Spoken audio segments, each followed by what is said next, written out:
Good morning, everyone. I am Kamala Rampersad de Silva, Chief Executive Officer of the Caribbean Corporate Governance Institute, and it is my absolute pleasure to welcome everyone to Day 2 of Governance Week 2026.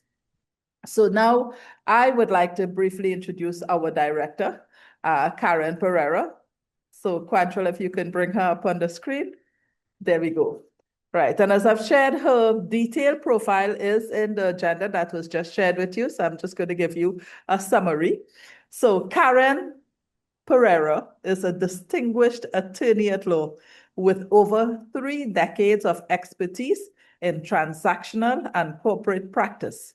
As managing partner of Inter-Caribbean Legal with offices in Barbados and Guyana, and Managing Director of Inter-Caribbean Corporate Services Limited.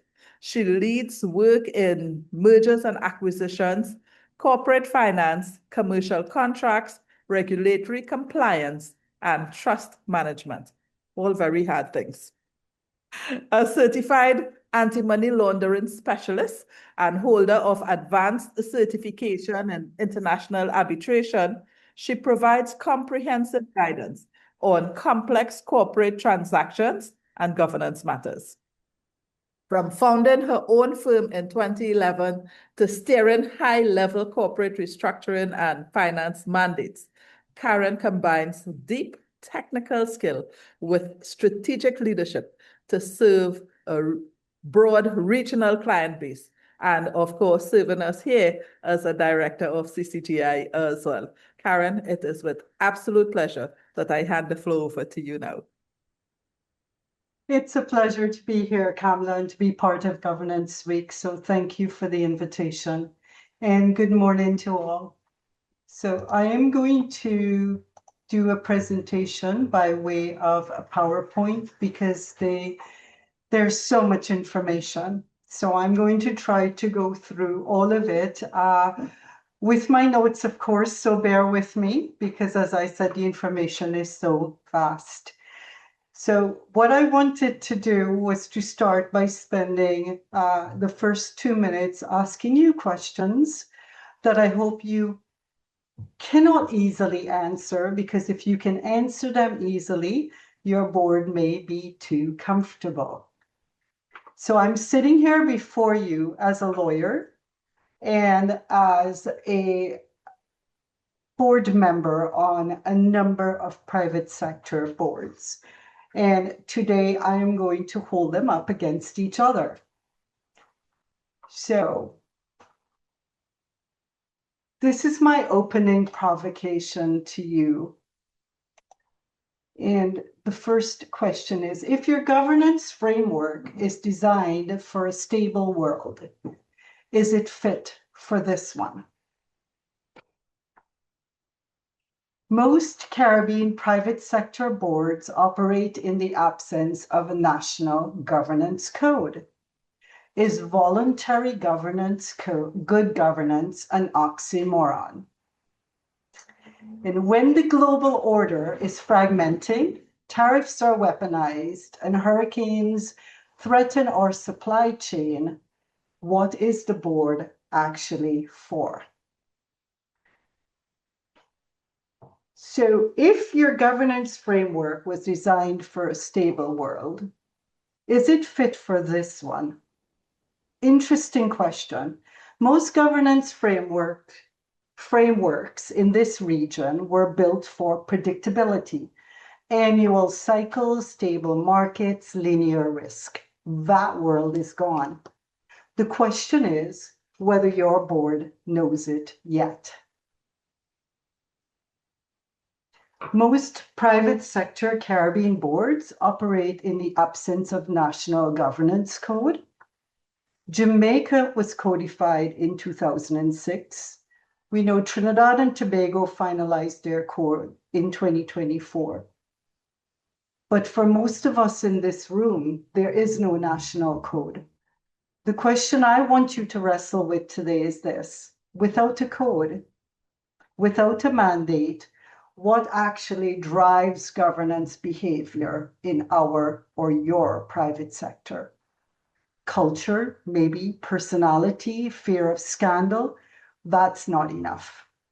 There are no legal sanctions or regulatory enforcement. Directors face little sanctions for poor governance. Boards may prioritize the interest of controlling shareholders or executives over minority shareholders or other stakeholders. Some firms even adopt governance policies mainly to improve their public image without genuinely changing board behavior. So when the global order is fragmenting, tariffs are weaponized, and hurricanes threaten your chain supply, what is your board actually for? The board exists to set direction, oversee management, protect the organization's long-term health, and to be accountable to stakeholders. In a volatile world, the board must also be a risk-intelligent, resilience-building organ of the enterprise. The question is yours?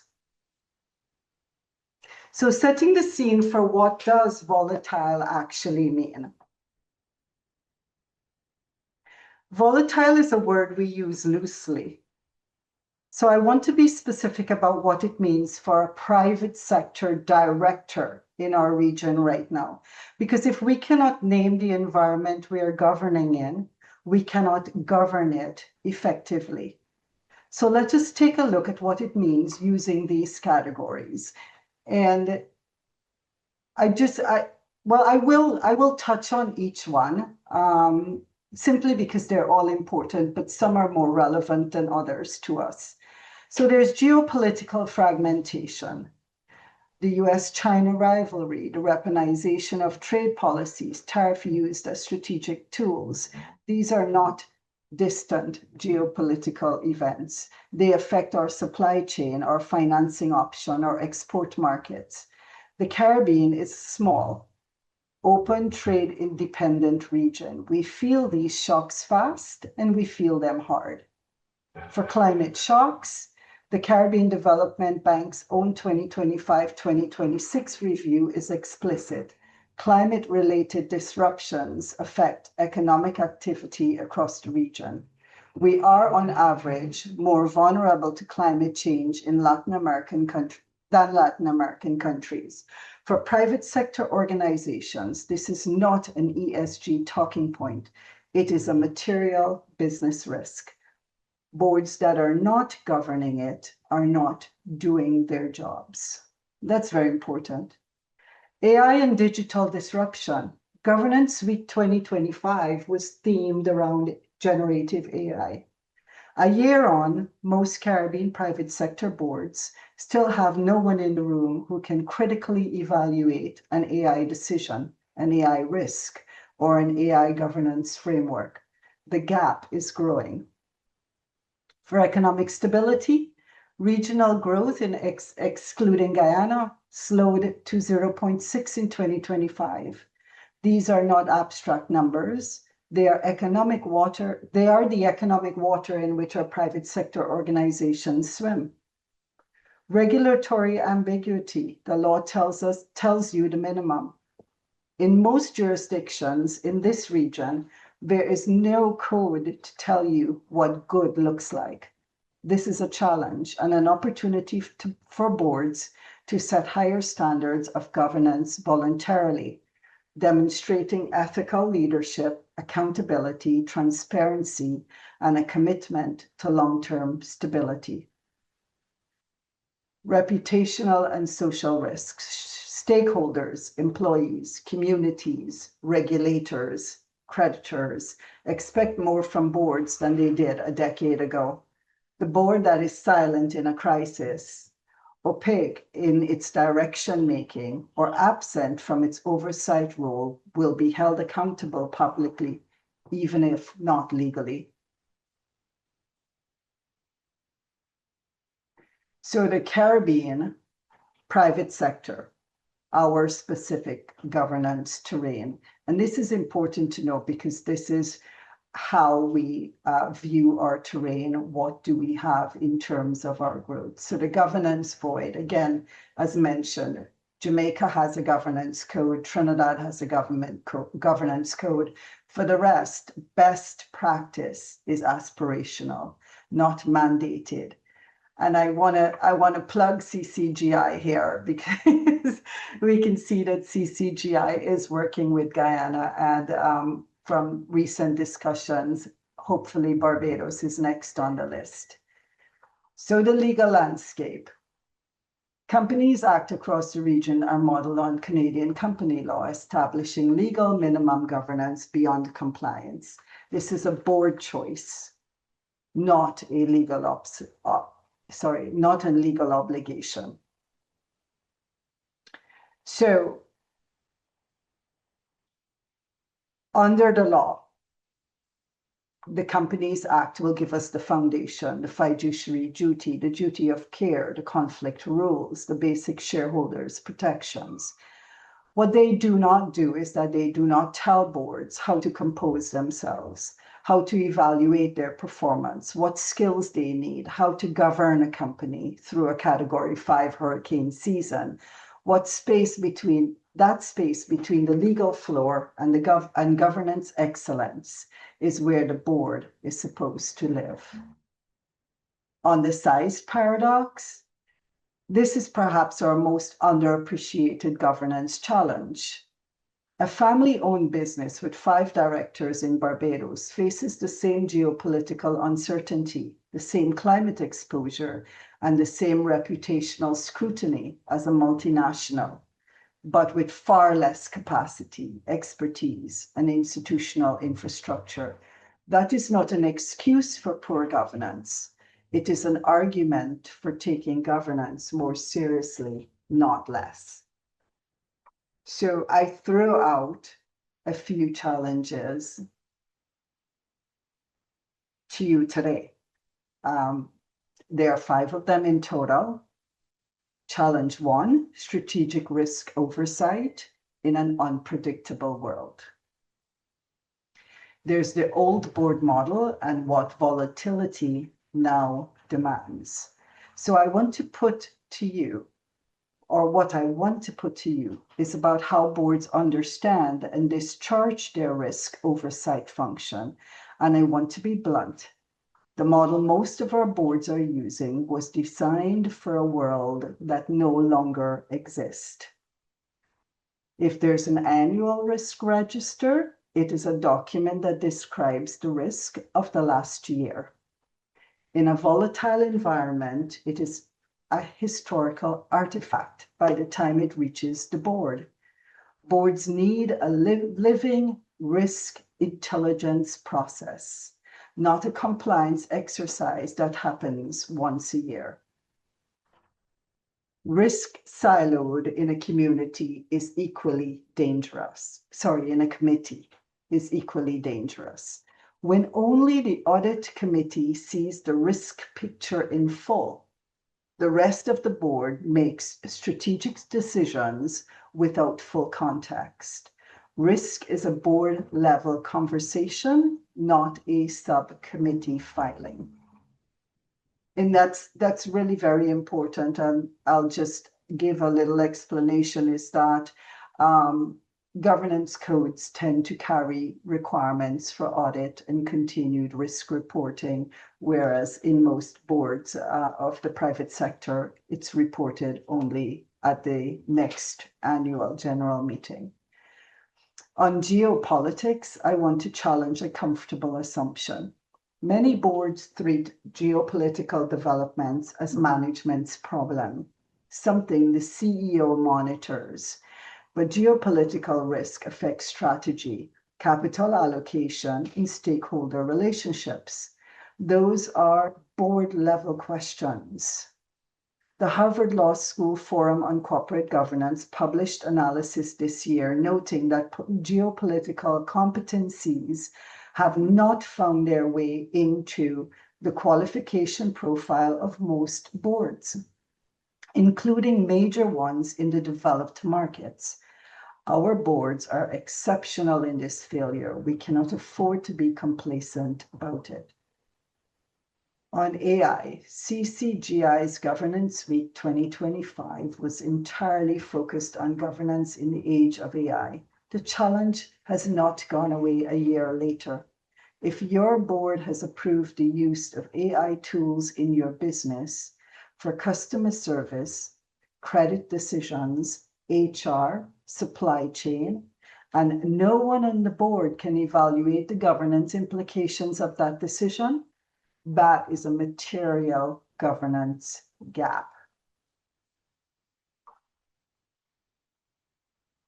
For challenge 2, the board composition crisis. This challenge cuts to the heart of governance. Who is actually in your boardroom, and is that enough for what's coming? Do people collectively have what it takes to navigate the environment I just described, and that those are persons sitting in your boardroom? Is there a geopolitical gap? Having worked internationally does not mean you can evaluate geopolitical risk. Having a director who has lived in New York or London is not the same as having a director who can read a geopolitical map, understand supply chain exposure, interpret the implications of a sanctions regime, or advise management on operating in a fragmented global order. We need to stop conflating biography with competency. In the AI gap, I want to be practical. I'm not suggesting every board needs a technology director. By no means. But every board should have at least one director who can ask hard questions about AI decisions, who understands what algorithmic bias is, what explainability means, what the liability implications of an AI-generated decision are. If that person does not exist on your board today, what is your plan? For the climate gap, the OECD's own analysis of Caribbean development dynamic confirms that Caribbean countries are, on average, more vulnerable to climate change than their Latin American counterparts. For small island developing states, climate is not a sustainability sub-issue. It is a primary existential risk. A board that delegates climate governance to a CSR function and never discusses it in the boardroom is not governing its most material risk. In independence and diversity, Caribbean private sector boards are often too deeply embedded in the communities they serve, which creates both value and risk. The risk is the board composed of people who have known each other for decades, who share social circles, who sit on multiple of the same boards, who are from the same generation and the same sector. Those boards tend to confirm rather than challenge. And in a volatile world, the most dangerous board is one that is too comfortable. For challenge 3, the non-executive director, what is your job in a storm? So I do want to speak directly to those of you who are non-executive directors or who aspire to be, because the NED role is one I most personally, and it is one that I know personally, and it's one that is most tested by volatility. So these are the considerations: support versus challenge. When a company is under pressure, financial pressure, reputational pressure, operational pressure, management needs support. So a non-executive director who is never supportive is not serving the organization well. But here is the trap: support can quietly become a deference, and deference is the death of independent oversight. An NED who stops asking, hard questions because management has enough on their plate right now, is no longer a non-executive director. They have become a cheerleader. That is a governance failure, and in some circumstances, it's a legal failure. On independence, and this is independence versus connectivity in our region, it is not an abstract governance principle. It is a structural challenge. In Barbados, in Trinidad, in Jamaica, in most of our jurisdictions, the private sector professional class is relatively small. The non-executive director, who is truly independent of the company, its majority shareholders, its management team, and its principal counterparties, is difficult to find. The honest governance response to this is not to pretend the problem does not exist. It is to have a rigorous conflict of interest management process, to be transparent about the limitations of independence in your context, and to work harder to find directors who bring genuine external challenge. On oversight and micromanagement, volatility creates a specific temptation for boards to get involved in operations. A hurricane threatens supply chains. The board wants to manage the procurement decision. A regulatory challenge arises. The board wants to manage the legal strategy directly. This is almost always a mistake. The board's job is to set the framework within the management operates, hold management accountable to that framework, and intervene when management cannot or will not perform. It is not to become management. Challenge 4. The law sets the floor. Who builds the ceiling?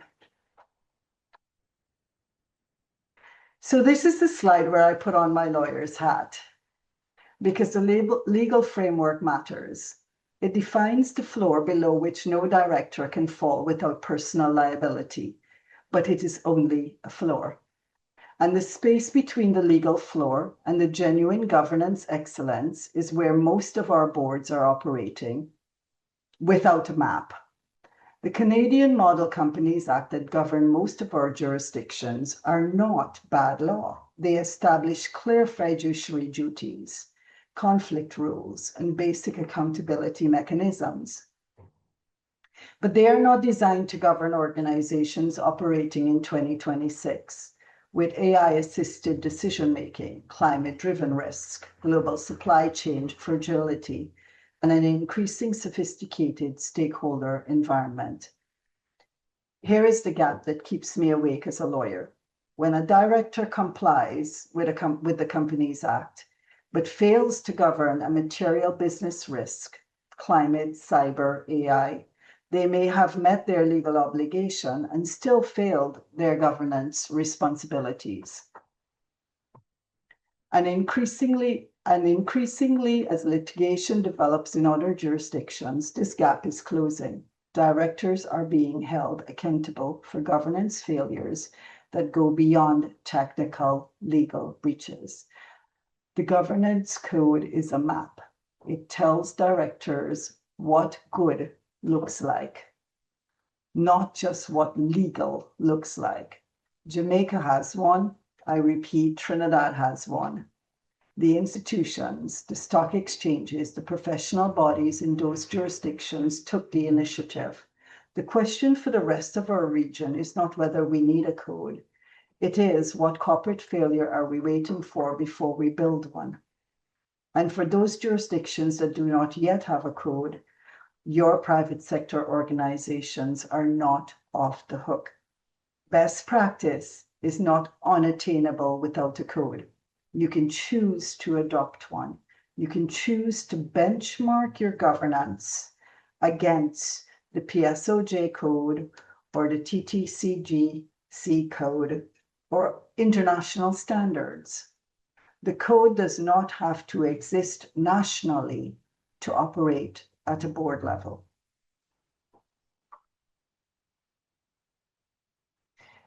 And challenge 5, resilience is not a buzzword, it is a board duty.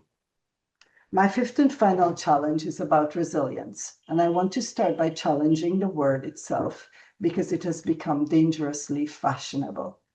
Resilience is not a theme for a conference. It is not a paragraph in an annual report. It is a set of specific, concrete board-level responsibilities. So let me break it down. Financial resilience. Every Caribbean private sector board should be able to answer these questions. What is our minimum liquidity position before we need to call an emergency board meeting? Have we stress test our balance sheet against a scenario where our main revenue source is disrupted for 90 days by a hurricane or a geopolitical event or a pandemic? What are our debt covenant triggers, and does the full board understand them? If a CEO called a board emergency meeting tomorrow because of a financial shock, would the board have the information and the framework to make decisions? If the answer to any of these questions is, I'm not sure, that is where your governance work begins. For operational resilience, the Caribbean Development Bank 2026 to 2035 strategy expressly identifies climate-proofing infrastructure and strengthening institutions as regional priorities. For private sector boards, this translates directly. Do you have a business continuity plan that has been tested, not just written? Does it address climate scenarios specific to your geography? Who on your board owns the oversight of that plan? For reputational resilience, reputational crisis do not announce themselves in advance. The board that builds stakeholder trust, therefore, before a crisis, through transparency, through responsible governance, through genuine community engagement, has an asset that cannot be purchased after the fact. The board that discovers its reputation only when it is under threat has already lost the most valuable tool it has. And for governance resistance, this one is most personal. I want you to think about your board right now. If there are 3 most influential directors or founding family members left the board in the next 18 months, would your governance survive? Would there be enough institutional memory, enough independent capability, enough documented process to sustain the organization? If the honest answer is no, then your governance is not resilient. It is dependent. And dependent governance is fragile governance. So an attorney's lens, legal risk in a volatile board. So taking off the governance hat for a moment and putting on the lawyer's hat, because the legal dimensions of directorship in a volatile environment are real. They are growing and they're not yet well understood across our region. So there is the liability creep, the uninformed board problem, conflict of interest scale, climate liability is coming, and AI decisions without attribution. And I'm going to jump and skip on this a little bit. It is very important, and I'm happy to share the information on it after, because I know that my time is running. So for liability creep, here's a legal scenario I just want you to think about as we continue.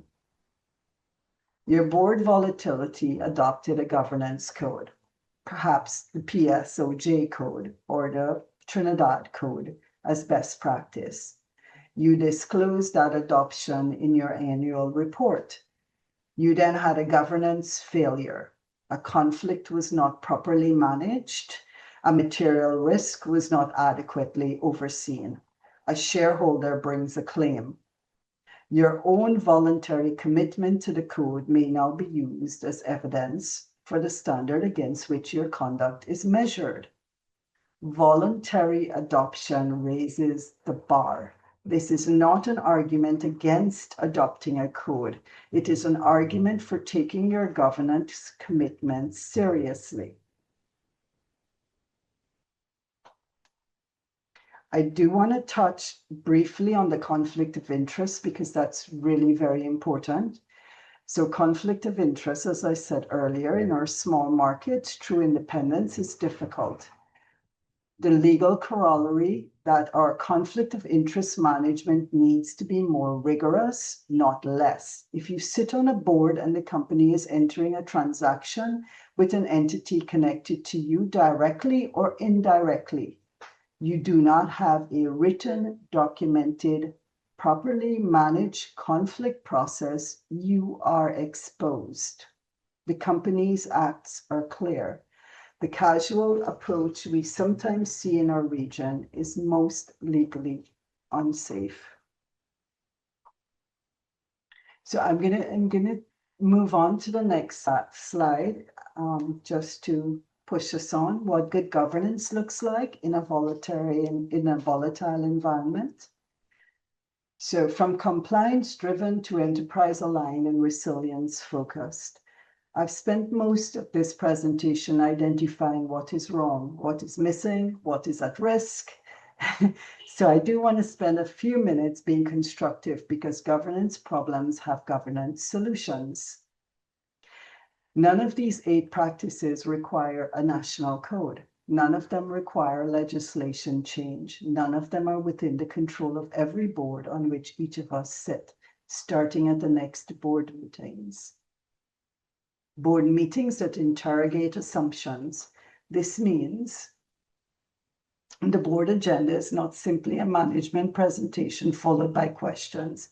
It means the board actively tests the assumptions underlying the strategy. So what happens if if we have a situation where and taking a scenario where tourism drops 30%. What happens if our primary supplier is disrupted by a hurricane?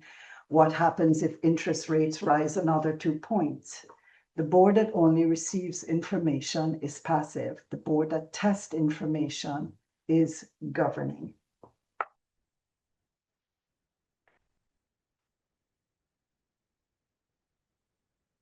Formal conflict of interest register, we discussed.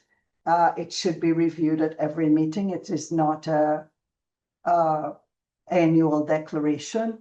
Once a year at an annual meeting is not, we all know each other so much, so there's nothing to declare. Every meeting, the question should be on the agenda as a standing item. Does any director have a conflict of interest with any matter on today's agenda? It takes 30 seconds and it builds a culture of rigor.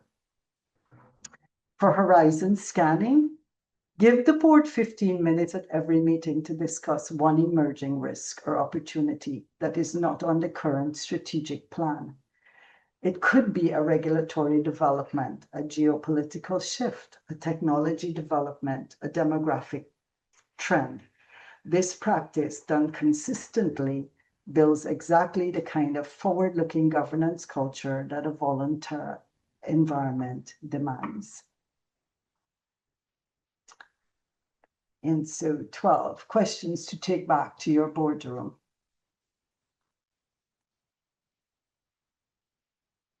So I said at the beginning of this presentation, I would ask a few questions you may or may not easily answer. Here are 6 I most want you to take back to your boardrooms because I believe these are the questions that distinguish boards that are governing from boards that are merely meeting. So if you can answer every single one with confidence right now, your board may genuinely be exceptional, or it may be unaware of what it does not know. The honest answer for most boards is that at least 2 or 3 of these are genuine open questions. Question 1, is about composition and capability, the gap between good people and the right competencies for this environment. Question 2 is about risk ownership, not whether risk is documented somewhere, but whether the board owns it at a level of specificity that would allow it to make real decisions. Question 3 is about board culture, the thing that governs codes tried to build but cannot mandate. The board that primarily validates management is providing comfort, not governance. Question 5 is a direct challenge to every jurisdiction without a code. The absence of a national standard is not a governance holiday. What standard have you set for yourself? And question 6 is the one I leave you with because it is the most personal. Independence is the single most important contribution a non-executive director makes. If it is only formal, it exists on paper, but not in practice. The board is not independent. A board that is not independent is not protecting the organization from risk that only an independent voice can identify.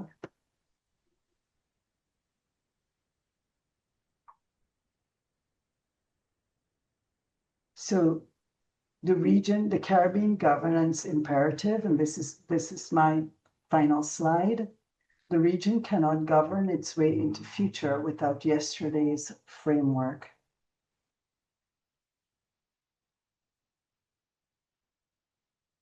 So I asked you at the beginning of the presentation 3 questions. Whether your governance framework is fit for a volatile world, whether voluntary good governance is an oxymoron in the absence of a code, and what the board is actually for when the global order is fragmenting and the hurricane season is intensifying. I do not have perfect answers to those questions, but I have lived them in my own boardroom, and here's what I believe. Governance is not a compliance exercise. It is the architecture of accountability, the framework that determines whether an organization survives a crisis or is defined by it. In a volatile world, that architecture is not optional infrastructure. It is the most important thing a board can build. The Caribbean has brilliant, committed, resourceful people in its boardroom. We have organizations that have survived hurricanes, financial crisis, global pandemics, and the structural challenges of small island development.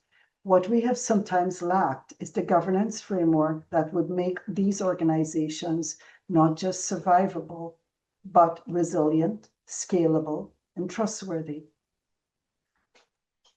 Jamaica and Trinidad shows us that it is possible to update code. The rest of our region should not need a corporate failure to begin the work. The work is here and the moment is now. Thank you. Wow. Thank you so much, Karen. This was such a great presentation this morning. I truly enjoyed it from beginning to end. And I love that challenge that you started with, which is first to really rethink altogether. Is our governance structure now fit for purpose in the way the world has evolved? Now, I know that it did take some time to go through the presentation, and we have put the survey link in the chat already. So thank you, Monique. We'd like everyone to give their feedback on Karen's presentation this morning, but we also do have some time if anyone wants to engage Karen with any question that you may have, or if you have any comment or so. And I'm seeing in the comments already, Professor Garrett said, well done, Karen. That's a good primer book for the region, so it's something we definitely need to think about to publish. And both Nicole Thomas from First Citizen saying very thought-provoking, and Gail Alex Solomon saying it was exceptional. Now, Karen, I have a question for you. When we think about our governance composition and trying to understand what really suits our environment in today's world. One of the things that concerns me is many of the changes in the environment are technology related, which is much more easily understood by younger people. Yet in the boardroom, generally, our boardroom is populated with persons, over 50. And that is for good reason as well, because with experience does come a certain amount of wisdom. And in the boardroom, you do have to be able to figure out things in a way that it impact on so many things, on people, on planet, as well as your profitability, because you do need to have economic survival for the organization as well. How do we manage that process moving forward? Do we get more young people into the boardroom? And if we do, we have to consider board compensation, because of course you can't have young people come into the boardroom, which is requiring more and more of your time, and not be compensating them in the way that would allow them to feel that their time is well spent. So I just wanted to get your thoughts on that. If you look at that board of the future, dealing with all these many issues that we currently have to deal with, what are your thoughts on that? I think I touched on it briefly from the point of view that we have a lot of family-owned businesses. And so one of the things, as I had said, in terms of resilience, is that if we have a board of all of the older generation, what happens when they move on?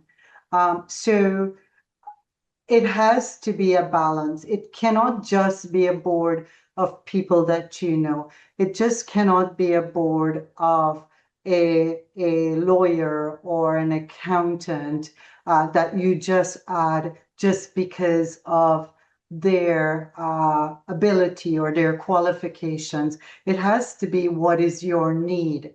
And each company obviously would have to look at their need. What is the need, the level of expertise for the individuals that you're placing on the board? And that can be across the board for age, it can be across the board for gender and diversity, the knowledge and the expertise.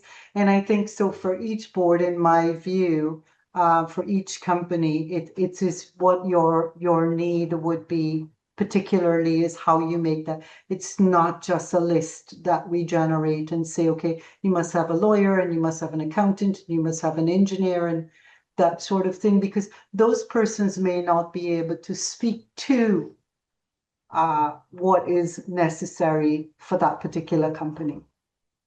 That Understood. Understood. I accept that answer. Colin has his hand up. I know Colin has been enjoying Governance Week so far. Colin, you can unmute and present your question to Karen. Yeah, just a couple of comments, Karen. I thought the presentation, consistent with what everybody's saying, was quite a great presentation, very much on point. My comments are really around how do boards in fragmented markets with limited resources, conflicts sitting all around it, right, find the adequate complement of directors and executives to be able to run the business, right? And when I think of some of the larger institutions, I know from experience that that's a real challenge, right? The advantage they have is they have more funds to be able to invest. But many businesses that I look at outside of the financial services area would probably not have chief risk officers. And if they sought to recruit somebody like a chief risk officer, somebody with experience to guide them, to help them implement. So in other words, to move below the helicopter and to begin to go under the hood and say, well, what do we do? How do we present this? What information do we need? I think those kinds of resources are really difficult. The other, so I'm not criticizing your presentation, right? The other thing that I see is, if I just think about the environmental risks, and I mentioned this yesterday, I made reference to Jamaica, because Jamaica went through Hurricane Melissa in October of 2025, And by February of 2026, Moody's had done their ratings done by Moody's was actually, they got an improved rating, which to me was a clear sign that they thought about this hurricane risk. And the reason they got the improved rating is because they had a special financing framework in place to be able to raise funds in the event of a hurricane emergency. And they were able to raise $6.7 billion between October and February. When I say raise, I don't think all the funds were in hand, but they were able to get to agreements on this, right? So this was a clear example of a government that's prepared, right? The reason I mentioned that is because I see a risk in the public sector that is probably in a sense larger than the private sector. That may be wrong, because if the public sector is not prepared for natural disasters, right, the private sector could be just severely damaged in the event of a massive hurricane or a massive earthquake, right? So I think the public sector risk is my second point. And I think the other point that you raised about board composition is also very valid, but I come back to the same question. Practically, for many boards, they struggle to find board members with strong technology backgrounds. Far less when you extend it into digital and far less when you extend it into AI. It's a practical problem.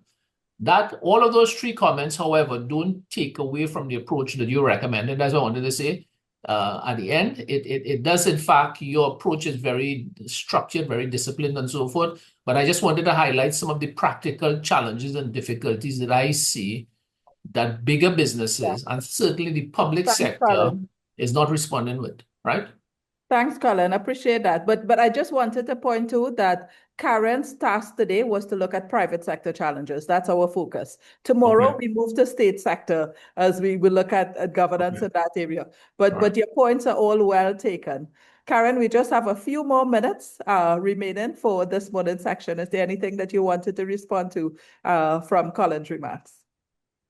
No, I mean, and again, it is not a simple or an easy task by any means, but I think let us take the AI, for instance, right? If you're unable to have a composition of board with someone, it is an understanding of the AI that you need. And I know that a lot of boards will also have consultants. They will also have independent persons who would be able to review their risk, who would be able to give them guidelines that they can themselves at the board level implement.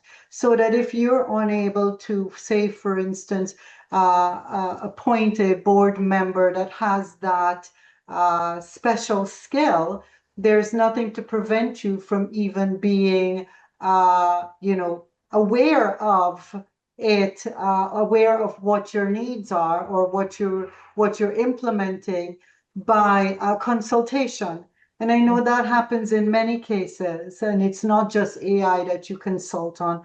I've sat on many boards where if something is not within the ability of the board members to make a decision on, you always go outside, but you don't neglect. You don't pretend that or shove it aside and say, okay, we will make our own policies or our own decisions. Yes, yes, understood. And you know what? I'm so happy we have in the room with us a participant from St. Lucia, a very young man named Zico Rosary.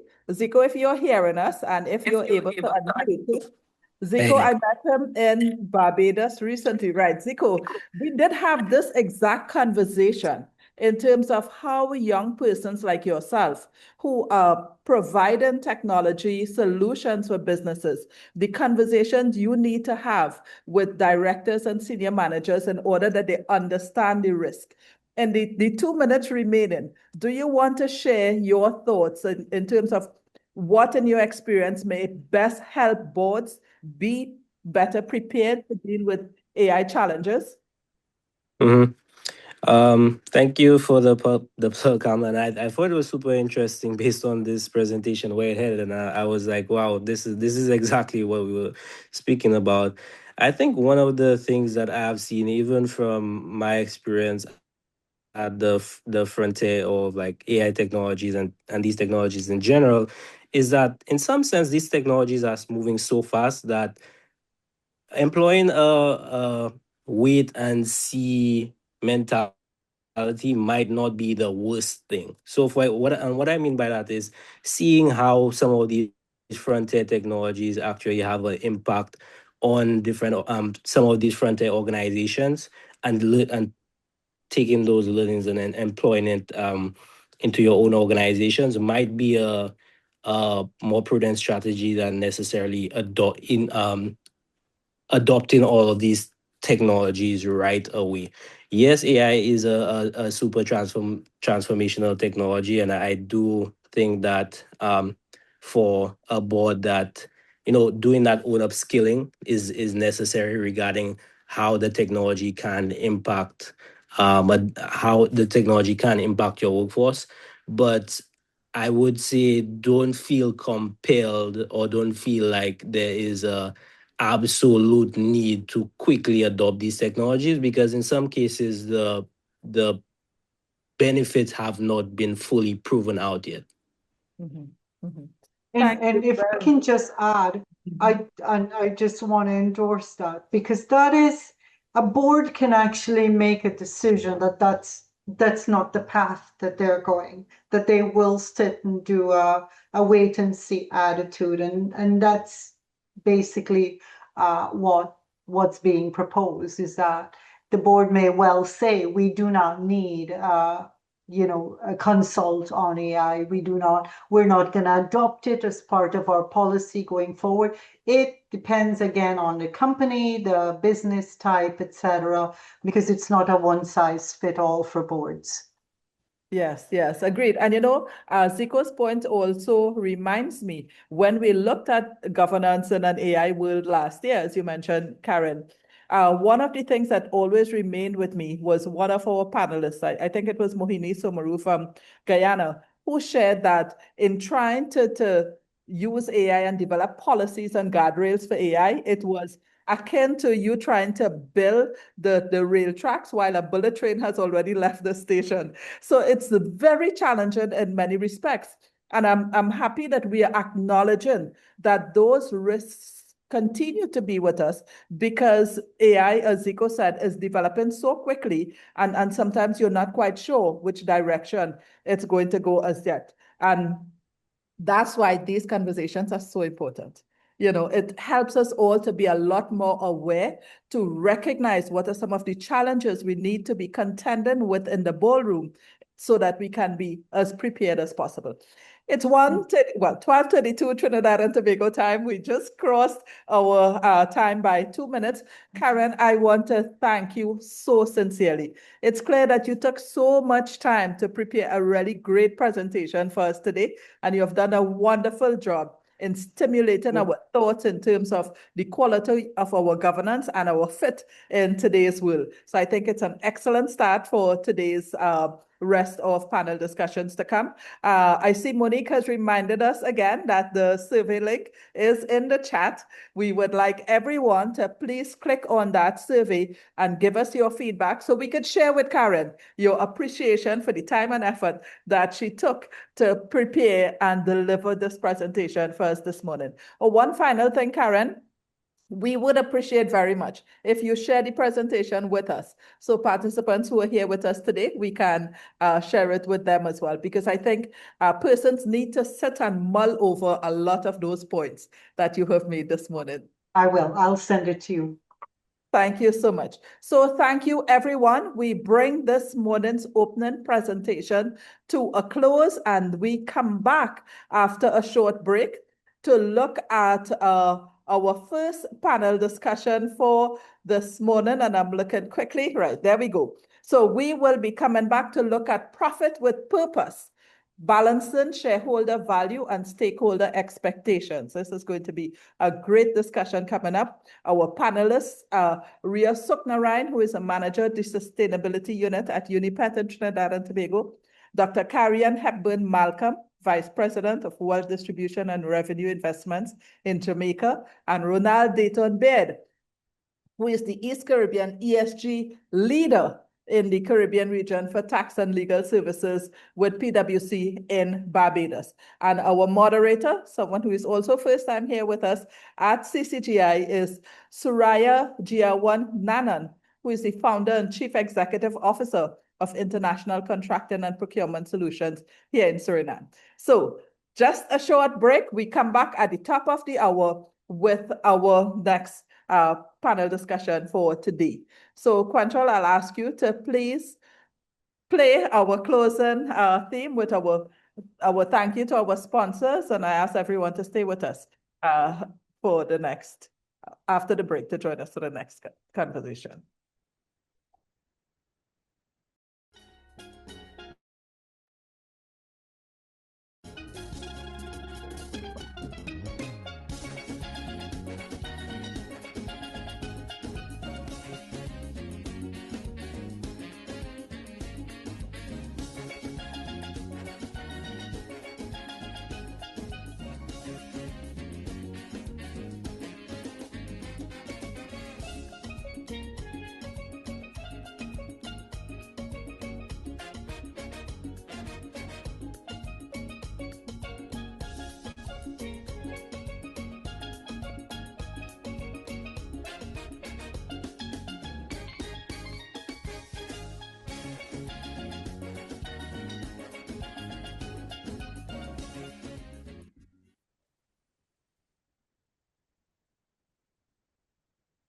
Great. Thank you all. We'll see you back again in just about 25 minutes time.